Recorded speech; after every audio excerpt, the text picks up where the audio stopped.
right, so the CIA has dropped some UFO information that is absolutely mind-blowing, okay?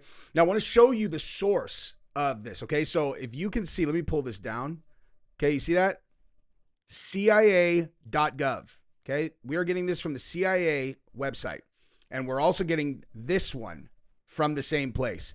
This story is absolutely insane. This is a story. Now, I first saw this on Tim Pool's channel yesterday, and so I looked into it, and I did some additional research on it, and the story is about a case that happened in Russia where reportedly they had a military installation in Russia, and they shot a surface-to-air missile at a UFO, which hit the UFO. The UFO crashed, and the alien beings that came out of this crash turned into something else and then attacked the Russian soldiers and killed all but 2 of them.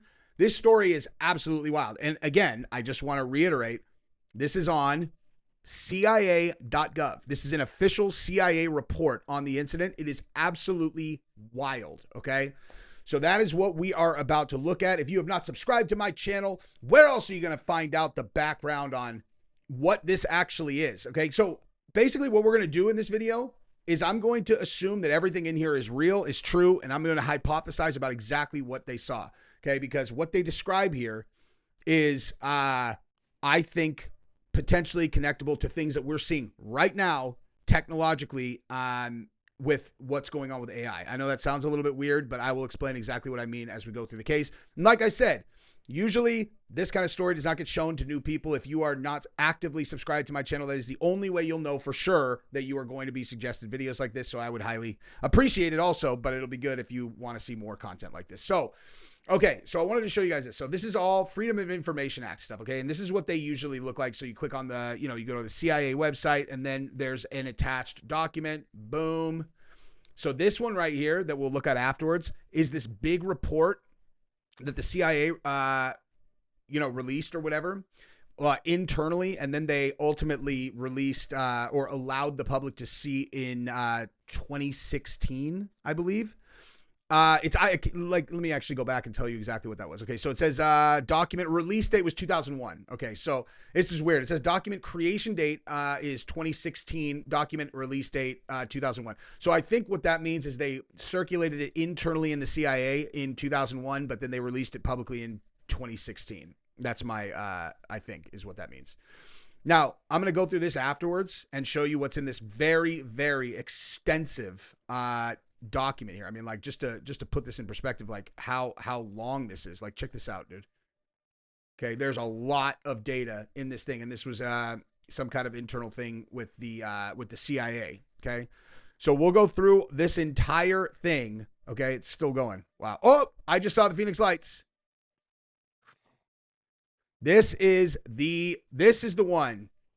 Okay, this is the one that has me like, I have a lot of thoughts about those. Okay. Anyway, that's, yeah. So picture worth 1,000 words.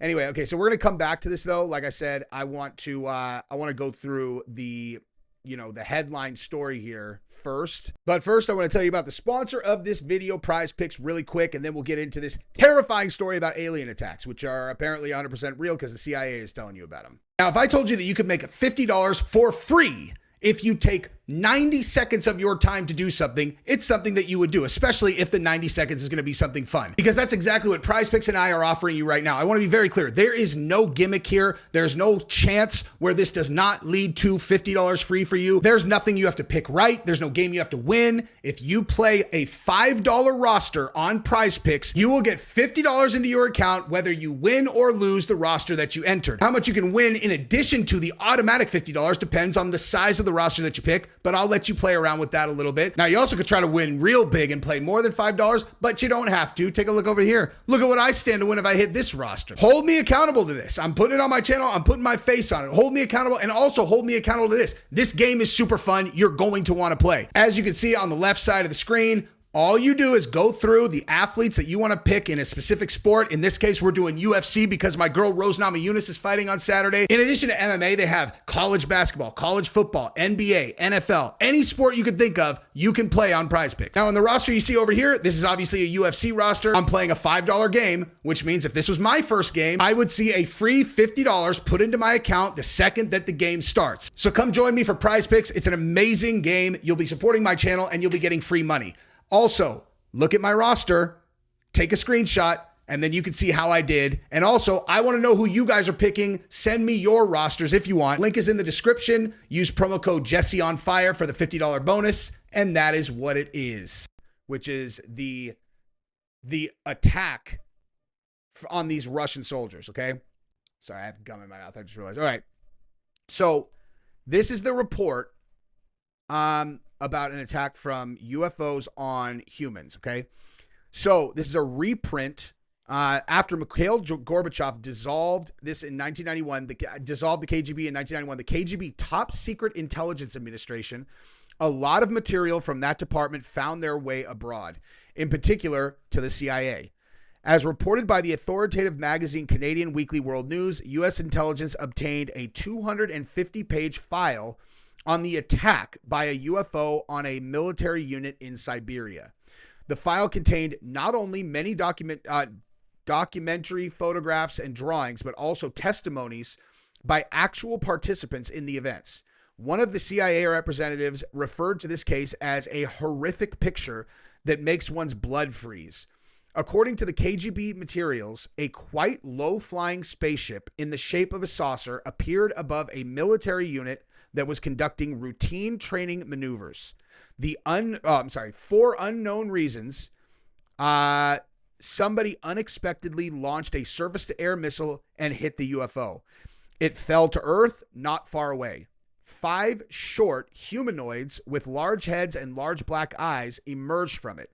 It is stated in the testimonials by the 2 soldiers who remained alive.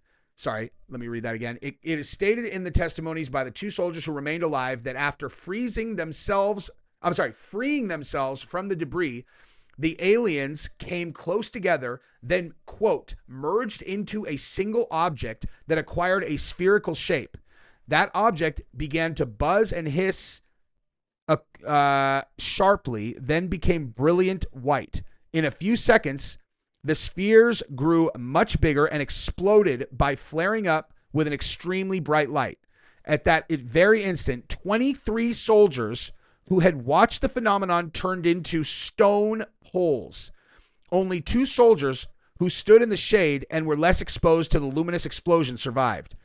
The KGB report goes on to say that the remains of the UFO and the petrified soldiers were transferred to a secret scientific research institution near Moscow. Specialists assume that a source of energy that is still unknown to Earthlings instantly changed the structure of the soldiers' living organisms, having transferred it into a substance whose molecular composition is no different from that of limestone. A CIA representative stated, if the KGB file corresponds to reality, this is an extremely menacing case. The aliens possess such weapons and technology that go beyond all our assumptions. They can stand up for themselves if attacked. Okay. So that is obviously terrifying and probably sounds like it makes absolutely no sense, right? When you first read it, it's like, they what? They're like, so the aliens got out and they turned into a bright light and then exploded on people and they turned to stone. Like, that sounds ludicrous, right? Okay, so here's my theory on that, assuming that it's real. So I've been discussing this in quite a few videos actually recently on both my channel and my Play with Matches channel that I do with Gabrielle, which the link is in the description. If you never watched that with myself and my wife, you should definitely check that out. But I've been talking about the future of artificial intelligence and the crossover to where you have this like super intelligence, which is inevitably going to take over humanity because artificial intelligence is going to be thousands of times smarter than us. It's going to be able to compute things thousands of times faster than humans. I mean, millions of times, right? And the connection I've been making was to these. These are like companion dolls, okay? So companion dolls, if you're not familiar, like this is not a girl. This is a doll, okay? with all of the anatomy intact. And this is ChatGPT, where you can have a conversation the same way that you would with any human. Like if you've ever interacted with ChatGPT, it's unbelievable. It's like, it's indistinguishable from a person that you're text messaging with, okay? So when you take those two things, that they both exist, all right? Where like an indistinguishable doll from a human that has all the anatomy, all you do is it's going to be a matter of years before they work their own arms instead of, I think now they have, I don't know, there are like certain parts of them that move, but they don't like walk around themselves. But you got the Tesla bots that do. Okay, this is not going to take a long time from where you have, that type of technology where these, things are walking around. You turn them into these dolls, then they'll walk themselves around. You take the technology that already exists with ChatGPT and you could talk to it, put a voice inside of it, and boom, you have a human, okay, that a person can have sex with and can interact with, okay? Because when you talk to ChatGPT, it sounds exactly like a person. It's unbelievable. Gabrielle has a relationship with ChatGPT, with her, she's like, ChatGPT is a girl to Gabrielle, and ChatGPT is named Sage. Okay. Like she has a name for it. They have a relationship. Okay. They're friends. Okay. So like this is going to happen. That's going to be the beginning stage of AI integration. Okay. Well, you fast forward, let's say, I don't know, 10,000 years. Do you really think they're still going to be just like humans walking around all normal? Okay. Like they're going to take over. That's going to happen. Now, whether humans are somehow kind of integrated into their consciousness, I have no idea. But what I can tell you is that there's going to be scientific stuff that we can't even wrap our brains around. Okay. Like it's not going to be humans that crack the case on folding space-time and traveling back in time as an example. Okay. It's going to be the future state of intelligence, which will be artificial intelligence. Okay. So my point is this: if you are going to travel back in time, what's going to be the number one rule? Okay. Don't interact with anything. You can observe, do not interact with anything under any circumstances, because you could potentially change things, leading to catastrophe in your timeline, right? So if you know the Travis Walton case where he got taken up into a ship, and the movie Fire in the Sky is made about it. But the reality of what actually happened was he got injured. He ran up on a landed UFO in Arizona, and when it turned on, it shot him 100 yards away. Everybody who was there and witnessed it, they've passed 1,000 lie detector tests. Like this happened. He landed in a crump. They were like, he's dead for sure. Like he was for sure dead. And he ended up getting taken into this craft, and they fixed him. They like healed him and then put him back down, right? Like, and he woke up in the middle of it. They put him back to sleep, put him back down, whatever, right? So in that incident, I was always like, oh yeah, they were like, that is their response to potentially interfering, right? With something. Is like, okay, if we killed this guy, maybe we interfered with something. Who knows?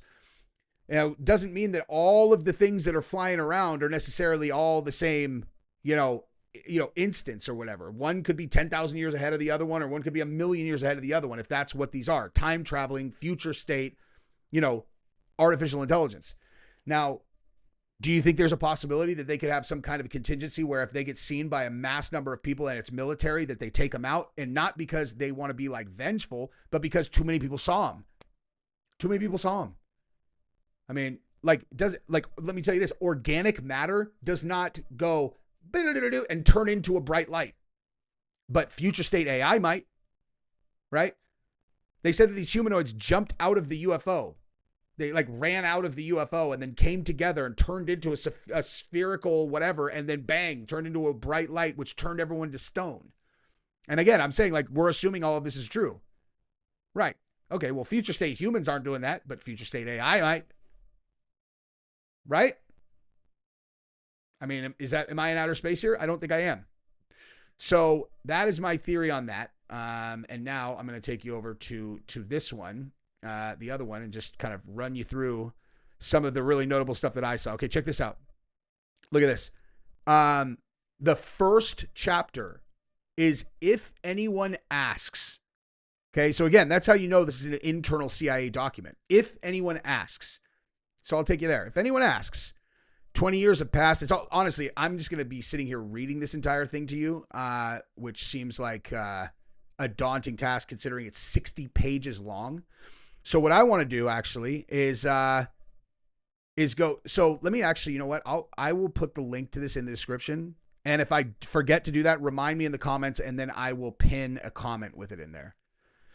Okay, so this is a cigar-shaped object is a frequent sighting. This one's over Anaheim, California in 1957.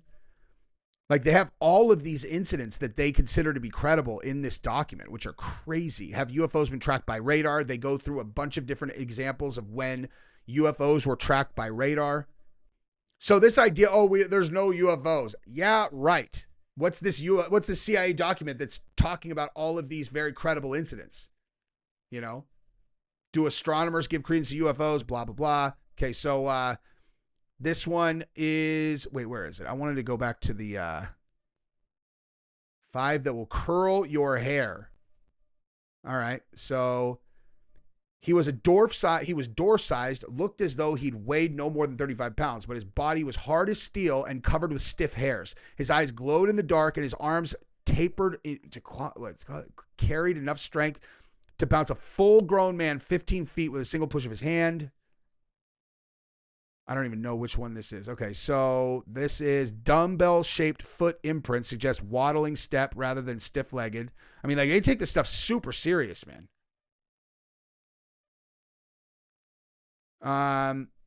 Like the flight of a bat. Here, silent, glowing, undulating. It was sighted first by officers aboard a Brazilian naval ship, photographed by a professional photographer. Glittered as it came over the sea, reflected sunlight, its own light, and gave off green vapor as it headed for a high peak on Gallo Quest. When it reappeared from behind the peak, it was lower, larger, and flying in the opposite direction, so fast that the next 2 shots were lost. That's wild, dude. I'm still climbing. This photo, only illustration not related to the story material, was snapped by Deputy Sheriff Arthur, yada, yada. Okay, so that one is apparently snapped by a sheriff. And what else we got, man? This is amazing. Oh, this is that cop. I know this story. Patrolman Lonnie Zamora, who was outside of New Mexico, and he came up on like a landed craft with humanoids outside of it. I totally know that story. And then what else we got over here?